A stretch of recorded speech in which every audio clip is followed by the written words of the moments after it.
Итак, сегодня на заседании Совбеза Владимир Владимирович Путин говорил о безопасности в интернете. Послушайте, что сказал Владимир Владимирович.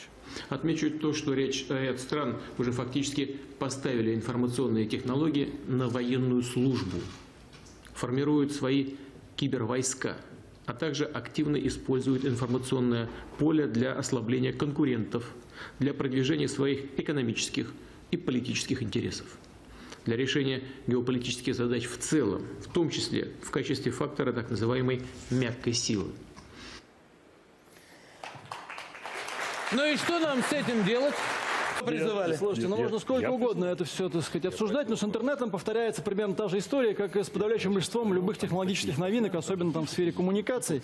Когда они появляются, возникает эйфория по поводу их использования, затем в ходе использования обнаруживаются совершенно очевидные негативные последствия и начинают вводить правила. И также с интернетом будет совершенно неизбежно. Да, интернет дает огромное количество новых возможностей, это отрицать, так сказать, бессмысленно. Но одновременно есть ли негативные последствия? Да, они есть. И поэтому действия будут в отношении интернета неизбежно абсолютно такими же, как и в отношении всех остальных технологических новинок.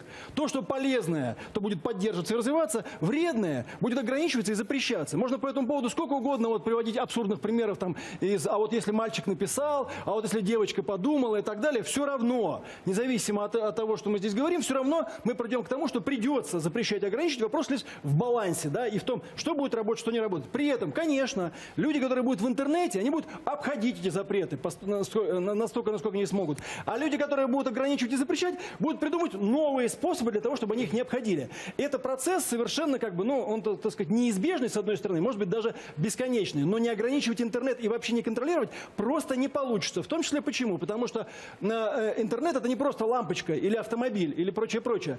Это средство технологической доставки информации в социум. Поэтому это влияет, кроме всего прочего, на ситуацию в обществе, а также на политическую ситуацию и на вопросы безопасности. Несет ли, секунду, несет ли интернет угрозу, подождите, дайте договорить. Несет ли интернет угрозу безопасности? Да, несет, несомненно. Поэтому вам придется, если вы хотите соблюдать суверенитет, и если вы хотите обеспечивать собственную безопасность, вам придется вводить и запреты, и ограничения, независимо от того, что по этому поводу будут думать девочки, мальчики и так далее. А вот эти вот крики по поводу того, что ой, как можно, вы знаете, они мне даже, так сказать, немножко напоминают вот этот вот шабаш, который был у нас в Государственной Думе накануне революции 17 года. Как раз вот мы сейчас, так сказать, юбилей революции как бы обсуждаем. И вот тогда тоже было очень много разговоров о том, что ни в коем случае нельзя, так сказать, запрещать, нельзя затыкать рот и так далее и тому подобное. Нельзя как бы применять какие-то репрессии. Результат, он всем известен.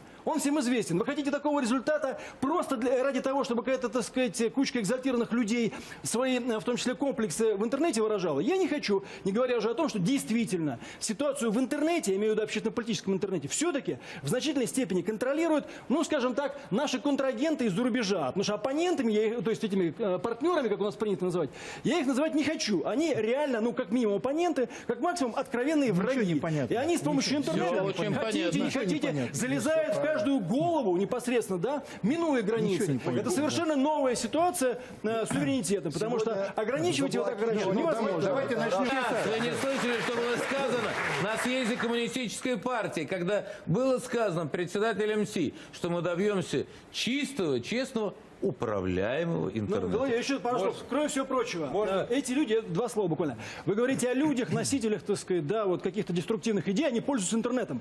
Но дело в том, что огромное количество этих людей находится вне нашей юрисдикции. Вы с ними ничего сделать не сможете, не ограничивая конкретно интернет как инструмент. Можно я договорю? Не надо сразу лицо кривить. Нельзя это. А вы хотели, чтобы я его мелил? Нет, ну хотя бы сохранять. Чтобы выглядеть цивилизованно. И с этим ничего не сделаешь. Контакт будет создаваться за рубежом, или надо закрывать всю страну, обрезать эти все контакты с этим. Это самое лучшее средство. Может быть, да. Китай... Слушайте, в значительной степени вот эти противопоставления, не искусственные. Спорт, учебе не помеха. Есть негативные, так сказать, явления. С ними надо справляться всеми доступными средствами. Содержание, да, содержание. Свои собственные технические новшества, да, свои собственные научно-технические новшества. Там, где надо запрещать, да, запрещать. Там, где надо ограничивать, да, ограничивать. Искать гармоничное решение. О чем я говорил? Компромисс. Вы спорите, в том числе. Компромисс. Поэтому не надо эти вещи противопоставлять. Якобы кто-то, так сказать, какие-то проблемы там замалчивает и так далее, и так далее.